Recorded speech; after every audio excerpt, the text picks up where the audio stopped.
So she calls me up the night before the wedding weekend and asks if 6 complete strangers, including 4 kids under 10, can stay in my house 3 hours from the venue. And oh, they haven't figured out who's watching the kids yet. Like that's my problem now. Wait, no. And here's where it gets even messier. This isn't just any request. This is coming from the sister-in-law who lied about having her uterus removed. Yeah, you're gonna want to hear how this plays out. Okay, so here's the thing about Diane. She's not just some random bridezilla. No, this woman has a track record. Like a seriously weird one. For starters, she told my brother she couldn't get pregnant. Not it's difficult, not I might have issues. She literally said her uterus had been removed. So you can imagine everyone's surprise when, oops, she's pregnant. And then again, 2 miracle pregnancies from a woman with no uterus. Right. But here's the part that made me face palm so hard I almost gave myself a concussion. She claimed both pregnancies were ectopic. You know, the kind that's life-threatening and not viable. Yeah, those. My brother, bless his heart, but he's not the sharpest, never once Googled it, never asked a doctor, nothing. Family and friends literally told him, "Dude, you cannot give birth from an ectopic pregnancy." And he just didn't believe us.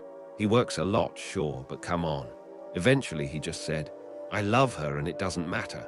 Okay, dude, fine, whatever makes you happy. So that's the kind of person we're dealing with, a user. The kind who disposes of people like Kleenex once they're not useful anymore. I've watched her manipulate my parents, my sister, even her own friends. At holidays, weddings, funerals, just you. It's exhausting. And now, finally, they're getting married next weekend. She's a Halloween fanatic, but refuses to share an anniversary with Halloween, so they planned for 6 months. Small wedding, about 50 people, mostly our family. Here's where I come in. Her brother, his wife, and their 4 kids can't afford a hotel. Diane has known this for months, but she waited until last night to ask me, because I have the biggest house. And the way she asked, like it was already settled, like I should be honored. So that's where this whole mess starts. A last-minute request to host 6 strangers, 4 of them young kids, 3 hours away from the venue, with 0 plan for childcare. But trust me, that's just the tip of the iceberg, because when I said no, that's when things got really crazy. So I told Diane no, and you'd think that would be the end of it, right? Wrong. She and my brother just kept pushing. So let me walk you through why this is absolutely insane. And I mean, really, truly insane. First reason, and this one alone should be enough. I live almost 3 hours away from the wedding venue. 3 hours. That's a 6-hour round trip. They're having all these events that weekend, final dress fittings, rehearsal dinner, bachelor and bachelorette parties. But here's the kicker. My kids and I, plus my +1, were only invited to the wedding and reception. That's it. So if these people stay with me, they'd have to drive 3 hours each way to get to their own events. Or worse, they'd expect me to drive them. And we can't even carpool because we're not going to those extra things. So I'm supposed to be a free hotel and a free taxi service. No, second reason. And this one really gets me. The kids. Diane's brother has 4 kids. Their ages are 1, 4, 5, and 9. None of them are invited to the wedding or reception. None. So here's my question. Who's watching them? Because I'll tell you who's not watching them. Me. And definitely not my kids. I have 3 teenagers, 17, 16, and 15. They're attending their uncle's wedding. They want to see family and support my brother. They're not free babysitters, but I could already see Diane's plan forming in her head. Oh, the 9-year-old can watch the 1, 4, and 5-year-old. Right, because that's not a disaster waiting to happen. I've got these visions of them just dumping the kids at my house while all the adults go party. And I'm supposed to be okay with that? Absolutely not. Third reason, and this one's just common sense. I have met these people once, in passing. I know nothing about them. Are they nice? Are they going to steal from me? Are they going to go through my stuff? And here's the thing, if they're anything like Diane, well, I don't want to find out. Trusting strangers in my home around my kids. Nope, not happening. I don't care if it's family by marriage or whatever. They're strangers. And I'm not running a motel. Fourth reason. And honestly, this is the one that made me the most suspicious. Why can't they stay with Diane's parents? Her parents have a 3-bedroom house. They live alone. Plenty of space, right? So what's the problem? Well, here it is. Diane's brother, the one who needs a place to stay, he and his dad don't get along. Now, I've met her dad. He's actually the only decent person in her family that I've ever liked.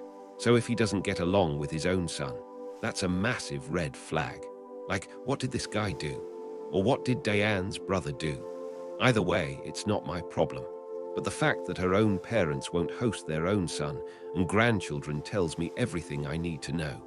So I told Diane and my brother, look, I'm really not comfortable with this. And their response, oh, it's fine because Diane's boyfriend. Yeah, she called her fiancé her boyfriend, which, okay, weird, said he would stay with us all weekend if I was uncomfortable. He'd help out, he'd cook, he'd host. Great, that solves the trust issue, I guess.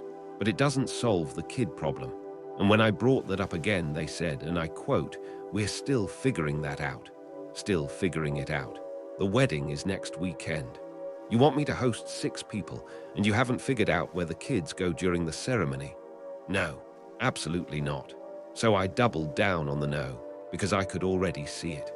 They'd say the 9-year-old could babysit at my house while I'm at the wedding, and then I'd come back to a trashed pool house. Oh, did I mention they expected to stay in the pool house? Yeah, that's a whole other thing. But I said no, firm no. And now my family is split, 50-50. Half of them think I'm being an a-hole. They say it's just one weekend. I usually host holidays, so what's the big deal? Diane's family, except her parents, also think I'm being a snob. They say I'm out of touch because I can't appreciate their financial struggles, which is hilarious, because up until a decade ago, I was exactly in their shoes. I know what it's like to struggle. That's not the issue. The issue is that they're strangers. The issue is the kids. The issue is that I will be expected to babysit or miss the ceremony or clean up after them. And the fact that there's already family tension between Diane's brother and her parents. That gives me major anxiety about what kind of guests they'd actually be. So no, I said no. And honestly, I don't care if half my family thinks I'm the a-hole, because at the end of the day, it's my house, my rules, and I'm not budging. Okay, so after I said no, the calls and texts started blowing up. Diane, my brother, ignored them for a while, but finally, about an hour ago, I picked up, and I just calmly said, "What's up?" I could hear the panic in her voice, like genuine panic, but instead of explaining, she just started berating me, telling me I was being so cruel while she had so much else to deal with. And I'm sitting there thinking, lady, I work full-time, I travel for work. I have 2 kids playing high school football, 2 kids with part-time jobs, and I'm a single mom. You think I have free time? Then she dropped the bomb. She said she had been so sure I would help that she already promised her family they could stay in the pool house. Wait, what? She already promised them, without asking me, without my permission. She just assumed. Let me be clear about this pool house. It's not some lavish guest suite. It has a bathroom, a living area, and a tiny kitchenette. It's barely the size of a master bedroom. Definitely not big enough for 6 people. But in her mind, that was already settled. So I told her, sorry, but that's not my problem. You should have asked first. And then I just started firing questions. Like bullets out of a gun. I said, how are they getting to my house? Are they renting a car? Who's babysitting the kids? Why can't your parents take them if the problem is just with your brother? Why would he even bring his kids if he can't afford a hotel? This is some seriously poor planning. She just kept saying this was dumped on her and she was stuck. And I said, so you thought I was the best choice to dump this on, to take it off your plate? We aren't exactly close, Diane. Please stop asking me. I'm not doing this. My answer is final. Sorry, not sorry. And then she said it. You're uninvited from the wedding. I just sent back 4 laughing emojis, because honestly, I don't believe my brother will allow that. But if it comes to pass that we don't get to go, good riddance. I don't need to sit there watching Diane fake smile at me all night. But here's the twist, and this is almost too perfect. I texted my other brother, the one who lives out of state, and asked where he's staying when he comes to town. He said they have a hotel. So I literally begged him and his family to come stay with me instead. 3 laughing emojis. I'm currently in the process of making that happen. So yeah, Diane thought she could manipulate me into solving all her problems. She promised her family my house without asking. She tried to guilt me. She uninvited me. And now, I might just fill my house with family I actually like, and she can figure out her own mess. Sometimes the best revenge is just letting them deal with the consequences of their own terrible planning. So get this. After uninviting me, Diane calls back a few days later. The wedding is on Saturday and she's inviting us again. I could tell it was forced, like someone made her do it, probably my brother. There was zero sincerity in her apology. No mention that she was wrong, just a half-hearted, I overreacted in the heat of the moment. That's it. But here's the thing. I had already talked to my kids, asked them what they wanted to do if Diane changed her mind, and they felt the same way I did. F that. We made other plans for the weekend. So I told her, sorry, we're not coming. And this woman, I cannot make this up, she actually said, oh, well then you guys can babysit, right? Wait, let that sink in. We're not even going to the wedding anymore, and she still wants us to watch her brother's kids. I literally laughed out loud. And then I told her to F off, just like that. Polite? No, satisfying, extremely. She started crying, full-on tears, saying I never gave her a chance, that I've always been so mean to her, that she doesn't know what she ever did to me. Blah, blah, blah. So I didn't gently say this. I acknowledged it. I told her straight up that I never gave her the chance to pull the wool over my eyes because I'm smarter than her. And I've watched her quietly manipulate almost everyone in my family. My parents, my sister, her own friends, one by one. She uses people and tosses them aside, and I was never going to be next. Now my brother is apparently furious with her because we're not coming. He told her it was her responsibility to make it right, and she completely blew it. But here's what pisses me off. My brother hasn't once called me himself, not once. He didn't say, hey, I want you there. He didn't apologize, nothing. My dad says of course he wants us there, he's so pissed at Diane. Okay, sure, but he's a grown man. He can pick up the phone. Whatever.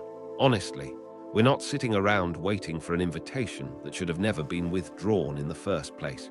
Instead, we're spending the weekend at the Michigan versus Michigan State football game, tailgating with the best fans in the state. Hail to the victors. Go blue. So yeah, Diane can have her wedding. She can figure out her own babysitting. She can deal with her brother and her parents and all that drama. And me. I'll be watching football, eating bad stadium food, and having the best time with my kids. Sometimes the best victory isn't attending the wedding. It's skipping it entirely and doing something that actually makes you happy. So yeah, that's the story. If you enjoyed watching Diane crash and burn, and honestly, who didn't? There are plenty more messy wedding tales waiting for you. Just hit that subscribe button if you haven't already. Trust me, the drama never runs out around here. Thanks for hanging out, and I'll see you in the next one.